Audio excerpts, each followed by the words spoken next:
You know what? No, I don't think I had the audio, or at least the little audio button was on. So sorry about that. Let me go on and just recap this because it looks like my mute button may have been off. So once again, thanks for joining us here on the European crossover webinar. Um, I was just stating just now is that we just had this data come in now. We had German import prices come in. They came in up 0.3 with French consumer confidence came in at 97. They were expecting 95. Spanish retail sales came in down 19%. That exceeded what they were looking for at down 18%. And then Italian ISTAT. We did just now have the Eurozone money annual growth come in at 8.9%. Once again, I was going to say was I don't know how much of a mover that is actually. And then a moment. As we come into the States, we will have Mexican economic activity for those that may be trading the peso. And then we do have personal income and consumption. That'll be at 8:30 Eastern here in the States, along with core PCE. And then we will have at 10 a.m. Eastern, which would be final University of Michigan numbers. But the bigger data will be personal income and spending, or what we now call personal income and consumption, along with core PCE. And that'll be at 8:30 Eastern.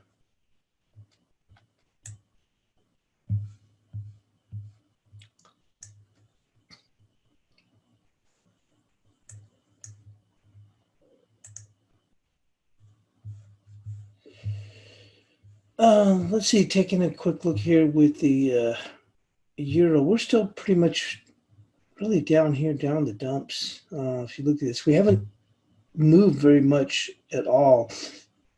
Yeah, let me just clean up something here on my glasses.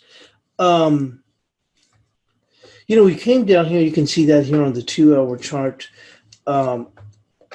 We come down here at the 78%, and we actually did well in the sense that we had come down here to we had the 78% at 12:30, and when we're talking once again the 6E, which is trading at about a 20 pip premium to the spot, but we hit the 78% also here with the 12.25, and even got as low as the 12.10.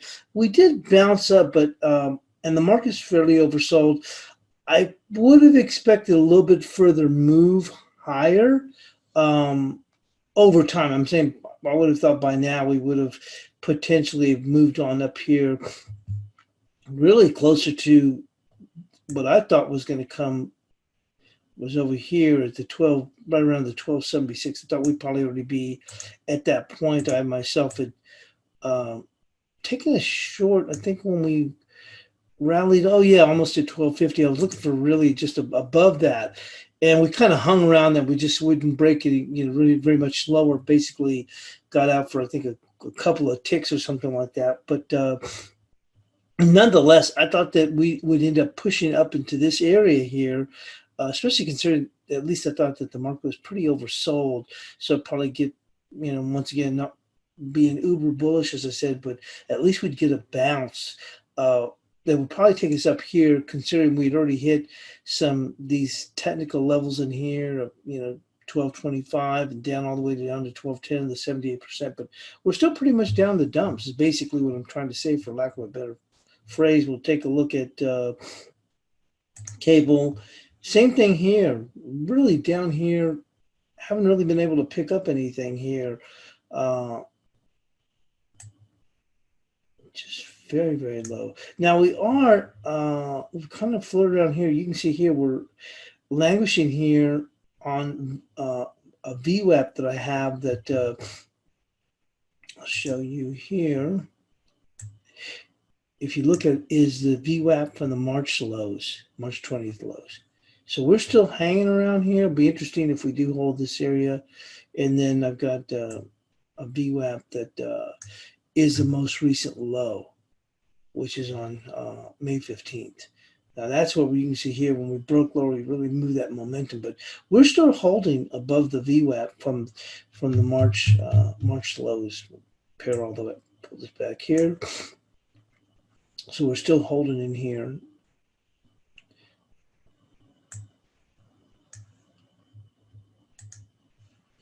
With that, I'm once again a bit surprised here. We have made it back down here to the, well, this is, it's on the 1 minute, and I don't particularly trade off of the 1 minute. I've said that before, but the reason I have it up here is to keep track of volume. It's really made a huge difference. Lots of times when I'll see if a market's making new lows and then we get a spike in volume, it looks like, oh, good, the market, I think we may have exhausted ourselves. We're starting to get a move back up, and the volume is confirming it, and so that's basically the way that I use that. But yeah, it's been a very quiet session in the sense that I would have thought we'd have gotten a lot further here on that. Let's go on and move into the equity markets, and bear with me.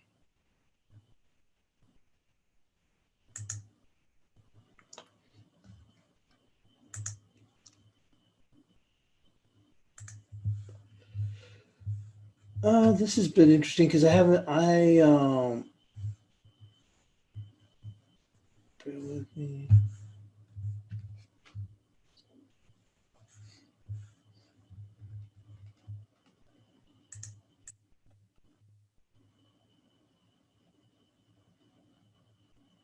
Since since we got the close, I have not paid attention to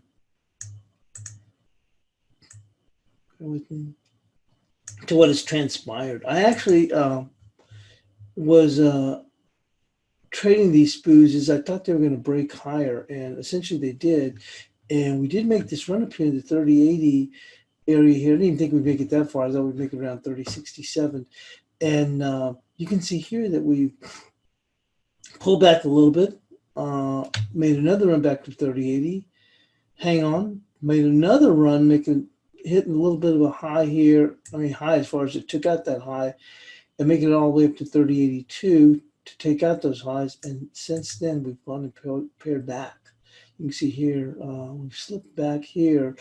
Below this critical 3063, you can see the significance here in this 3063. Actually, I did just notice it right now. We had a little bit of a gravestone doji right here on the 2 hour, and we've gone and pulled back, challenging this 3050 area.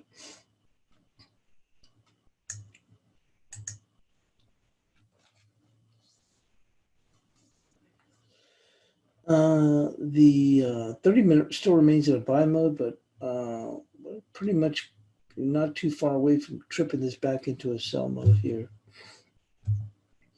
For some reason, I think a lot of people were kind of fooled by this move here. I saw some people were frustrated that we broke hard, but I really don't understand that, because if you look here, we'd already come off, well, essentially over 100 handles, but if you look down here, we fell down here to 3020, just kind of putting things in context. We saw that rally back up to 54, which is pretty decent move here, only to finally break down to 3005, okay? And this was in Europe, then to rally back up, which we saw a big move. And remember, we were talking about the euro, because it said, wow, we're going to rally 50 handles, and the market barely moves. And as soon as the euro, that is, and then as soon as the euro, the spoos broke down 15 handles, then the euro came apart. So we were talking about how we felt that the euro was really under pressure yesterday, and certainly it was. And then we came back down. So you can see here, we've made some key levels here, right in here, down here. We held here, and then the market just finally was really oversold, and we just, started seeing some short covering as we held just under 2-day VWAP. And you can see here in the afternoon, we made this one pull, holding same day VWAP, and then we were able to break through it. And I thought we'd make it up here to about this area here, 3067, and then that might be it, and whatever happens. But we actually pushed even further, and we kept this up pretty strongly through Asia before now falling apart here.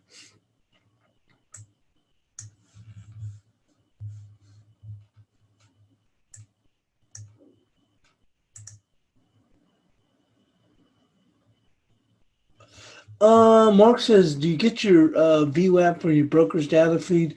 Well, the VWAP is an indicator that I purchased for Ninja. So it was a separate for the one I have was a separate indicator that I bought it as as an add-on indicator from a I think with Ninja they have um,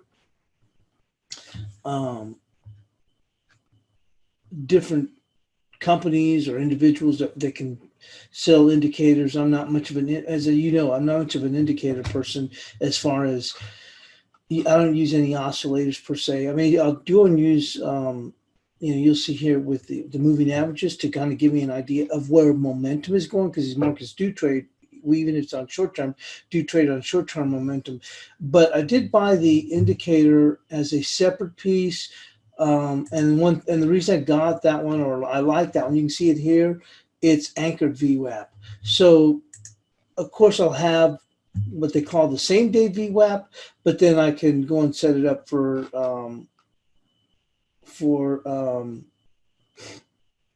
the 2-day VWAP, or like I told you, I showed you in the cable, I have a VWAP from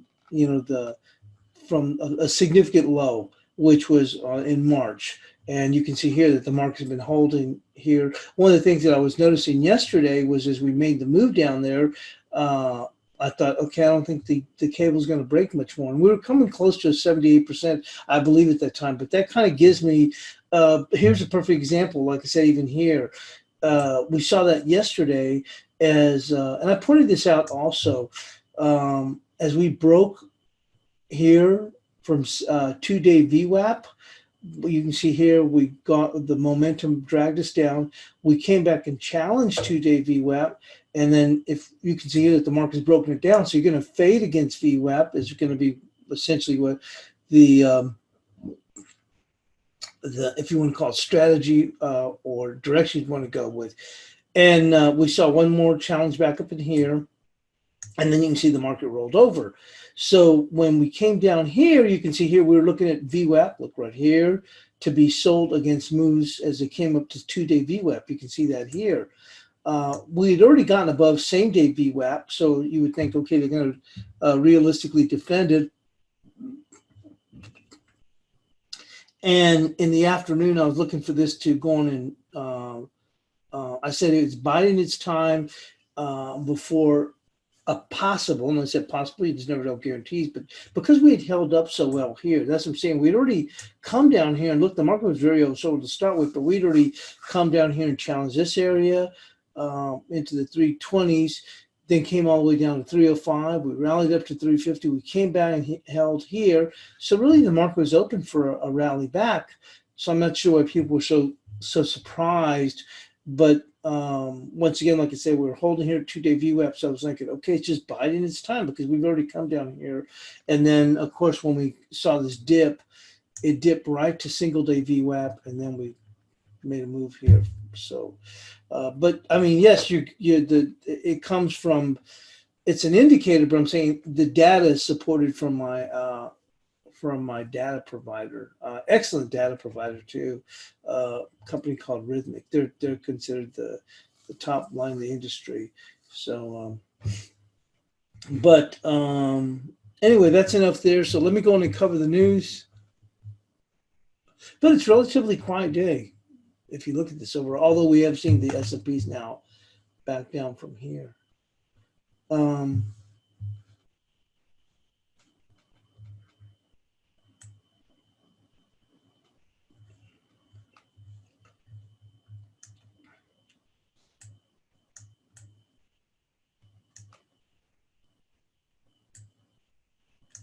So the dollar keeps safe haven bid as resurgent virus threatens recovery. The dollar held firm on Friday as caution over rapid rises in U.S. coronavirus cases cast doubt over the reopening of the economy, keeping demand for the safe haven currency intact. And so one of the reasons I do like to follow the news, we only cover a couple of news stories at best, is to kind of, and just to reiterate, is just to give us a tone for the day as we start out. So remember how we're talking about the euro. I'm thinking like, wow, I'm surprised that we're not a little bit stronger. And really just because the market's oversold. Basically the same premise that I had with the spoos, you know, because we were talking about here is that I think some people I saw this, and I don't mean in our chat room, but I'm talking about even on Twitter, some note traders, they were frustrated and like, oh, I can't believe this. This is crazy. It's gotten back up. But technically, look how the market had already come down here. And I already said that before, but we'll go over it real quickly. We'd already come down here to 325, rallied up, came down here, made new lows, rallied back up, and came down here and made this low here. So we're a bit overdone on the downside. Not that we screamed higher, but we did push higher. Unlike the euro, I would have expected the euro at least to make it up to the 1280 in the 6E, but it certainly did not, or simply I should say did not. And part of that is, like I said, is, as we're stating right here, is keeping that safe haven bid. So anyway, getting back to the story, excuse me, the dollar index stood at 97.36, having paired a large part of the week's losses. Against the yen, the dollar traded at 7.09. The euro eased down to 12.23, losing steam after hitting a one-week low, one-week peak of 13.48. Once again, I'm very, very surprised that we weren't able to get much. Well, I'm talking about yesterday's rebound, but this is the week's peak at 13.48. Also supporting the greenback was a bar rising corporate demand towards the end of quarter. That may help you. That helped the dollar stay firm despite the stubbornly upbeat appetite seen in global equity markets, which comes even as a new coronavirus infection surge. Stock prices remain supported, but I doubt they could retain the current high valuations when more earnings result come in next month, said Tatsui Chiba. Demonstrating a hit to businesses from the pandemic, a footwear maker Nike reported a surprise loss on Thursday, even though its online sales posted a record. The U.S. Health crisis continued as new daily cases around the country climbed to record levels, and the governor of Texas temporarily halted the state's reopening as infections and hospitalizations surged. When you look at the things like restaurant bookings, it looks like they are heading back to square one after a strong recovery, said Kayosuke Suzuki with Societe Generale. If this continues day by day, people will have to have the review of the recovery scenario. Data on Thursday showed weak demand is forcing U.S. employers to lay off workers, keeping new applications for unemployment benefits extraordinarily high, even as businesses have reopened. Initial claims for state benefits stood at seasonally adjusted 1.48 million for the week. Elsewhere, the Aussie dollar fetched 68.88, and Mexican peso hovered above a one-month low after Banxico, the country's central bank, cut its interest rates by 50 basis points as expected late on Thursday. We mentioned that. And let's go in and pull in. We did have the morning bid, so we'll cover that, and then we'll move into the analysis. So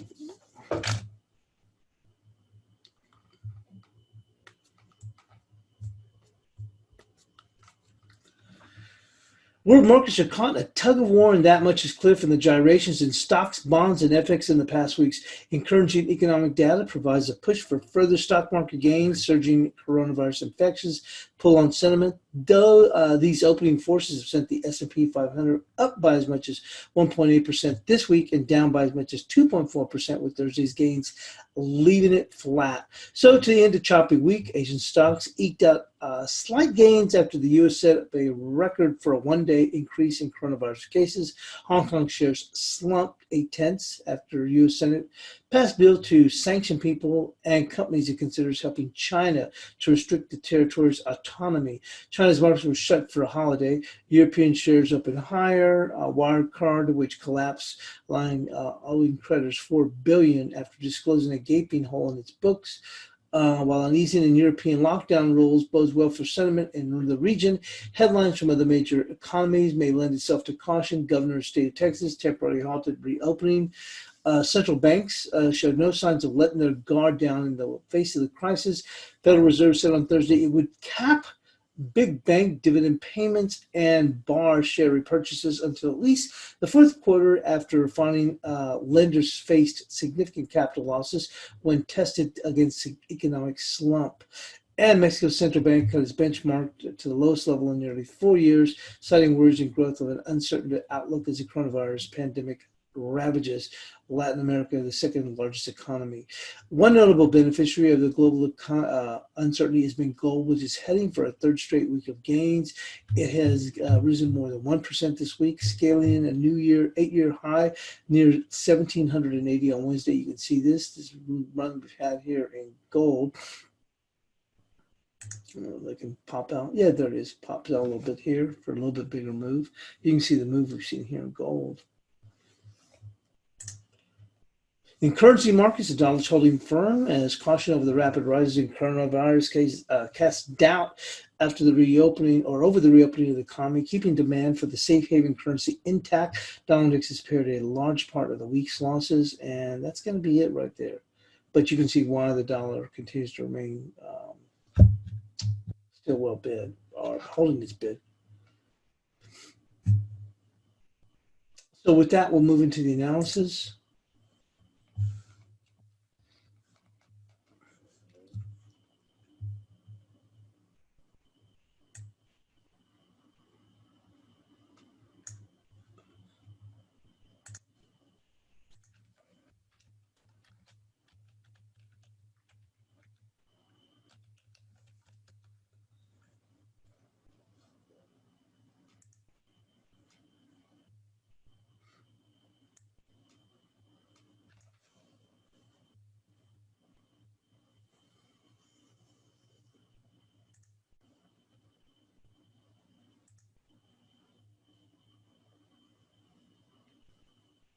Oh, okay. Thank you, Mark. Mark, just saying some kind words regarding the analysis.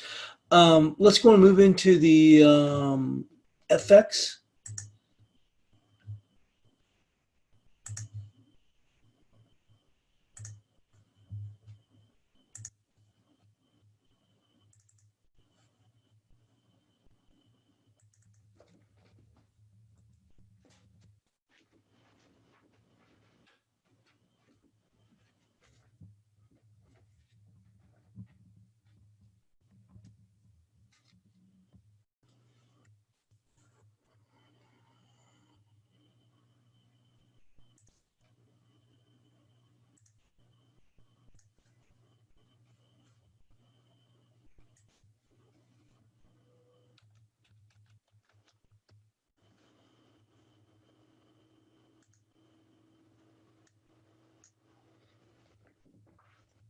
So looking here at the euro, we were talking about, we did spend a little bit of time speaking about the euro, and I was a bit disappointed that we didn't at least see a bit of a rebound, a much better rebound, I guess I should say, um, from these levels. I thought that we would have seen a better rebound, and that simply did not materialize.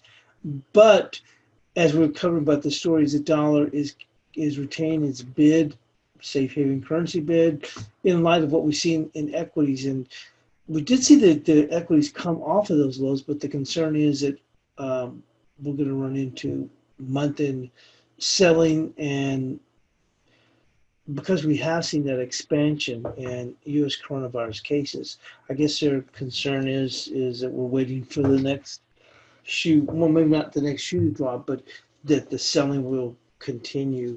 And I guess that may have surprised some people that we did see that bounce back. So it looks like, once again, the dollar is going to retain that bid. So even though we were somewhat oversold here in the euro, we're not seeing much of a bounce off of that area here.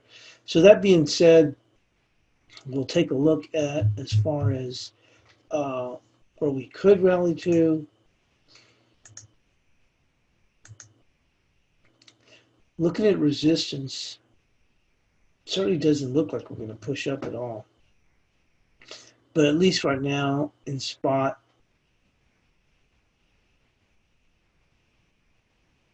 if we were to rally, I just don't see it here. But resistance would come in at 1262.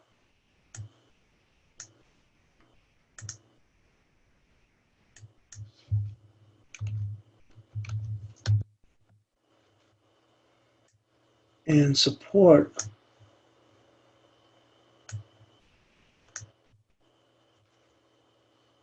if we do break, and that's a potential as we come into the weekend. would potentially could drop down to 1161 if we roll over and hit some stops as we go into Friday. Because that essentially what you'd be looking at is anybody that might get long would say, I think this is a great area, and they may have got, long, and then they're thinking, well, heck, if we break lower, I want to get out. And I don't think the wheels would fall off, although potentially we could see further follow through. But once again, I think we would see some buying here. I don't think we're in a position to immediately roll over, although once again, like I said, the rally back is lacking. But I don't think we're at a point that if they hit the lows, we would see some stops. But I think that will kind of drip and then kind of hang on in this area, I believe. So that's what I'm saying, that would be my support area in here. Let's go and move on now to the cable.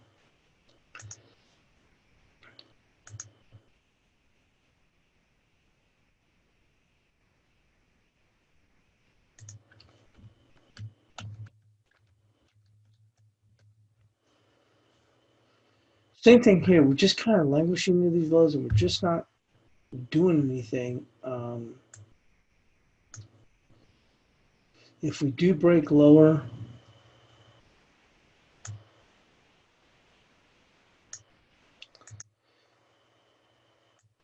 just going with the levels, I'm going to go here with 2361.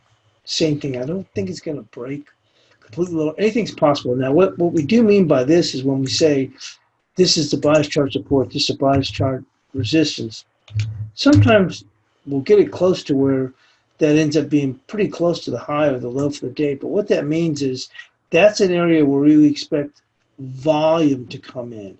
And volume, so they would put up a fight, and you'd see some short covering. Now, obviously, if we could potentially go past that, and sometimes you'll see that, where then now, if we get beyond that, we can really open up a door for an extended move. So essentially, that the bias chart and support and resistance is going to refer to areas where we expect demand or selling to emanate. And going with the technical level, we think here. Now, you always have to worry about a Friday, because if a market was set up where people had come in early in the week and bought into an area, and then we spend the rest of the week just down, yeah, you can hit essentially an area where you have an air pocket, and we really get some continued, in this case, would be selling.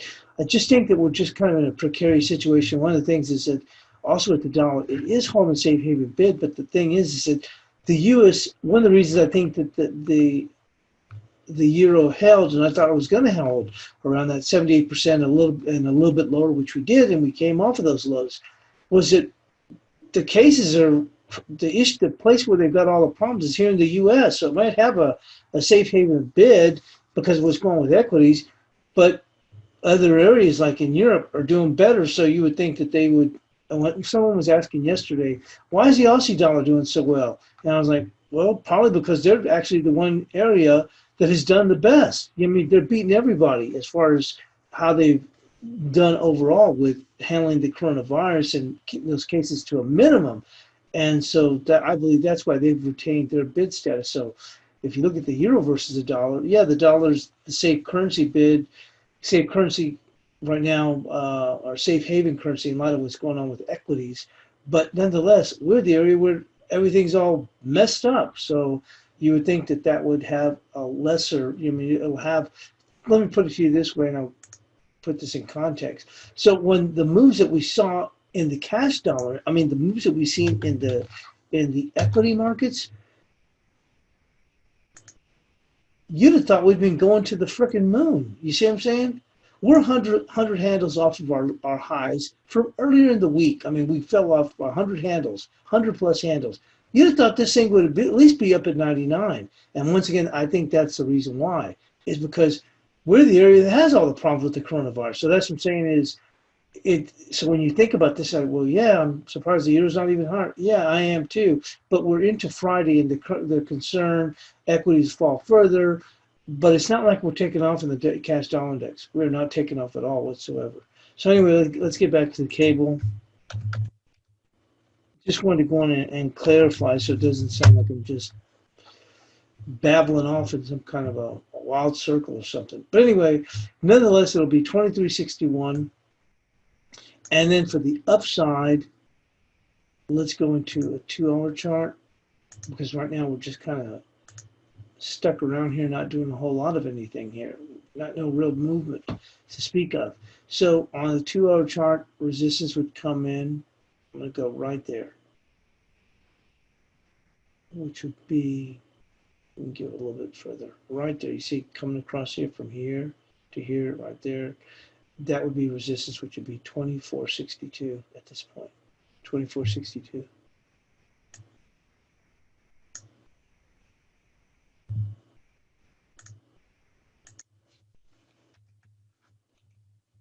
Might end up being, it looks like it's going to end up being a quiet day in FX. Although we should see some movement with personal income and consumption and uh, what is it, PCE? Let me take a look real quick. All over the place right now. Personal income and consumption, along with core PCE. Core PCE. We do have University of Michigan, but those are final figures. So we should get some movement here at 8:30 Eastern. But once again, it just seems like it might end up being a rather quiet day. We shall see. So anyway, let's go on and move on to the Aussie dollar.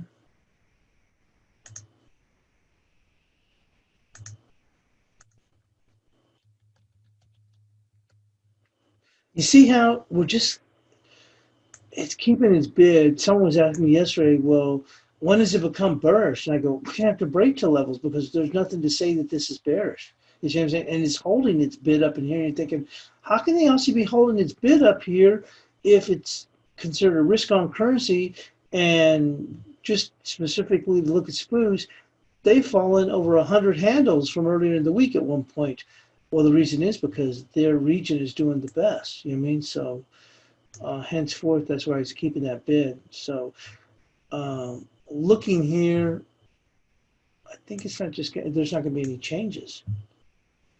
Yeah, 69.28 and 68.05. So no changes here. That, and like I said, we're setting ourselves up for, at least from the onset, looks like it's going to be a quiet day. Let's move into the Kiwi.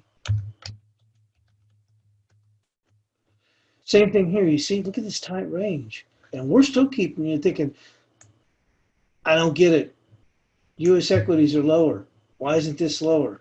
It's risk on. Yeah, but that area is doing the best when it comes to coronavirus. So no changes here in the Kiwi either. 63.62, 64.76. We're just dead in the water in FX right now. Let's go move into the dollar CAD. We've moved a bit higher, but it's still relatively quiet.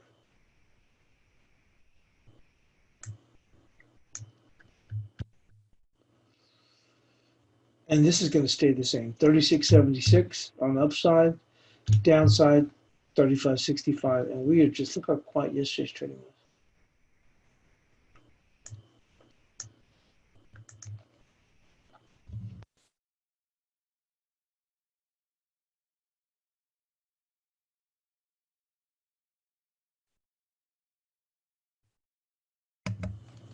Okay, moving into the peso. We did make a run up here, but we did not take out bias chart resistance, which was, you can see here, 23.02. We got up to 23. Well, we made it up here to 23.02. So that's what I'm saying. Sometimes we'll come in where this is just like essentially right on the money. But it doesn't, but they're just set up where I think volume will come in and the market would potentially run out of gas if we're rallying. Essentially, we saw that yesterday is right at 23.02. That is going to remain resistance, and support will still remain 22.48. We are dead in the water here in FX. There's no movement. Let's take a look at the dollar yen.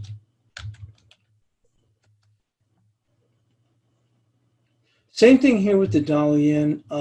We saw a nice move. Actually, 2 days we saw a pretty good little bit of a reversal and a little bit of follow through yesterday. And we had a resistance at 736 and the high was 745.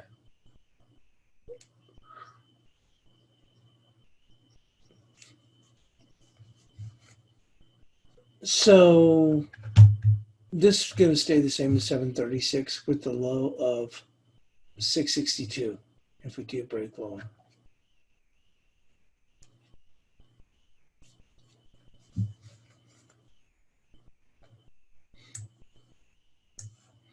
Let's go and move into the cash dollar index.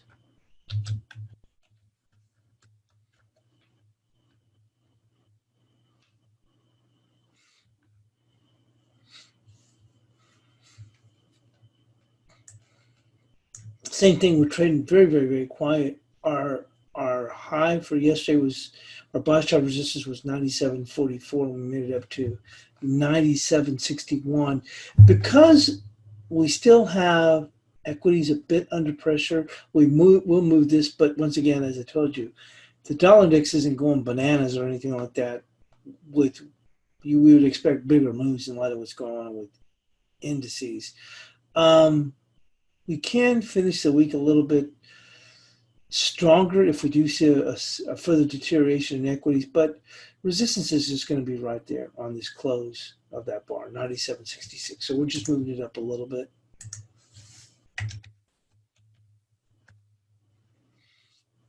And support is going to remain the same, 96.87. So no changes on the support.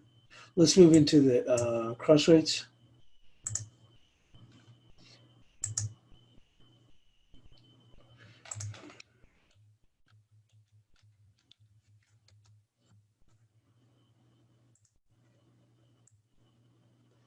Well, we're just not going anywhere. Look at this.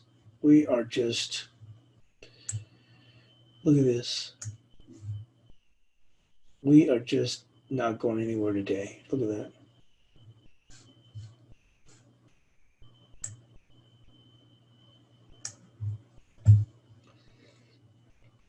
So no changes from the day before. 69.02 for resistance. And the high so far has been 69. It looks like 69.03. So, and the low is going to be 68.40. So no changes in the Kiwi yen. We'll look at the euro yen.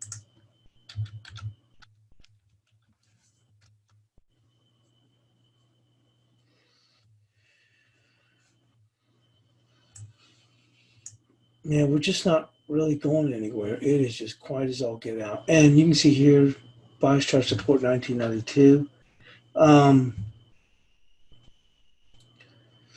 This could weaken a little bit more, but the euro isn't.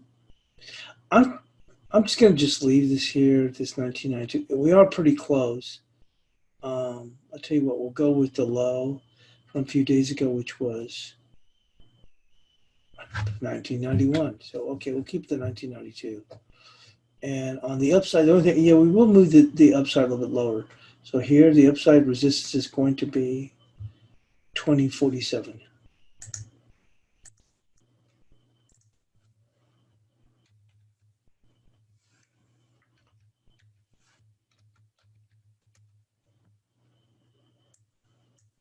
And let's go to the euro on.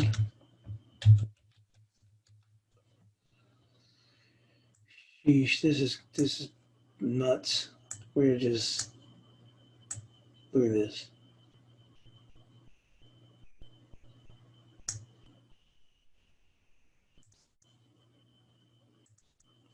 We're not going anywhere. No changes here in the euro on. We're just dead in the water. 62.02 and 64.48 seems a bit wide, but that's what's going to take to break out of this range on either side. Moving on to the euro Kiwi.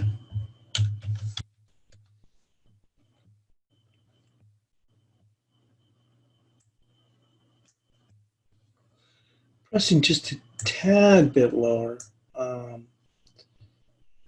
We had 74.38. So we'll just move this just a little bit lower to the open right there, which was 73.68. If we push it low for the week. And resistance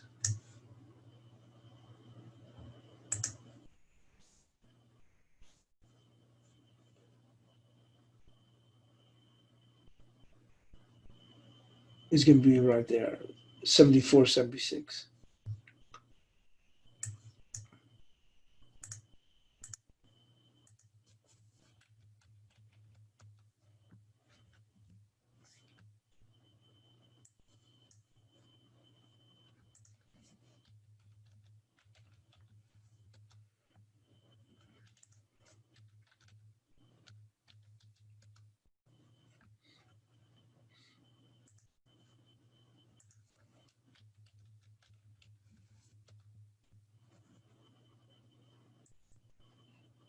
And the Aussie, no changes here in the Aussie.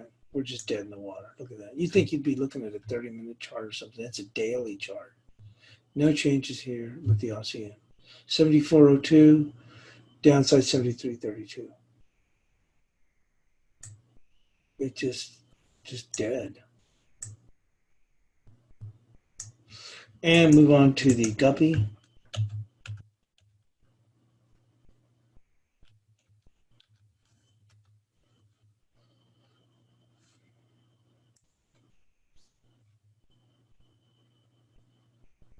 We had 32.54, which the low looks like it's like 32.60 or something like that.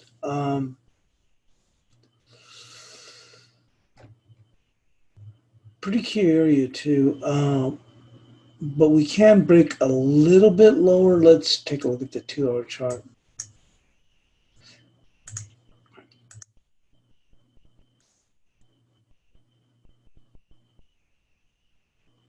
Yeah, that's a key area there. Let's just move this down to 32.32.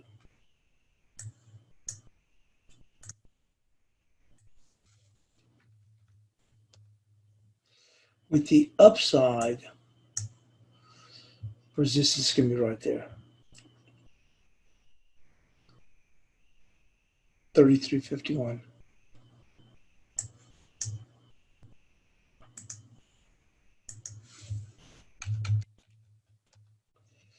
And starting odd.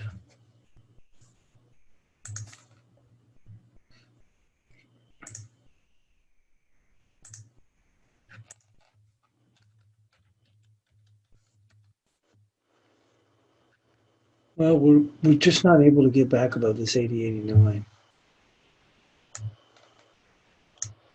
right now. We had 81.78. We've made some punches above. We just can't get above it. It's going to be 80.89.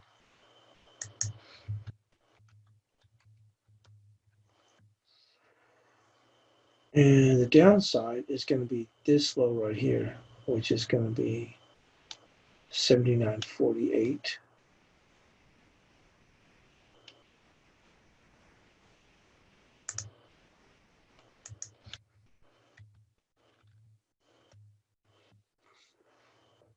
And that wraps it up for FX.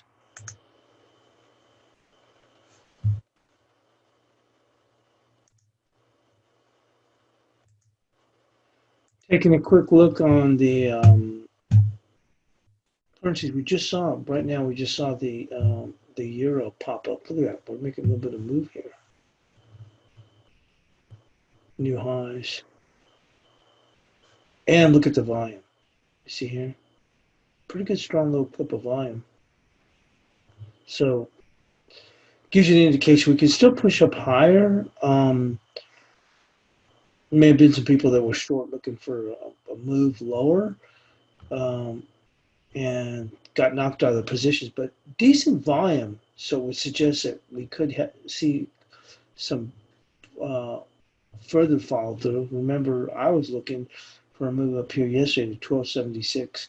Well, I was thinking as to an area to go to if you wanted to short and off of these lows, I thought this would be the first area where they would move up to, and then we could see this pair back.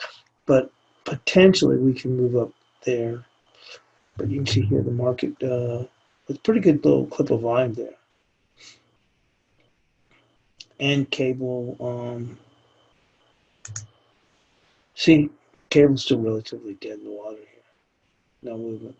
But we are seeing here with the euro. Look at that big spike. And that'll wrap it up here for the European crossover webinar. Thanks for joining us, and we'll see you in the chat room.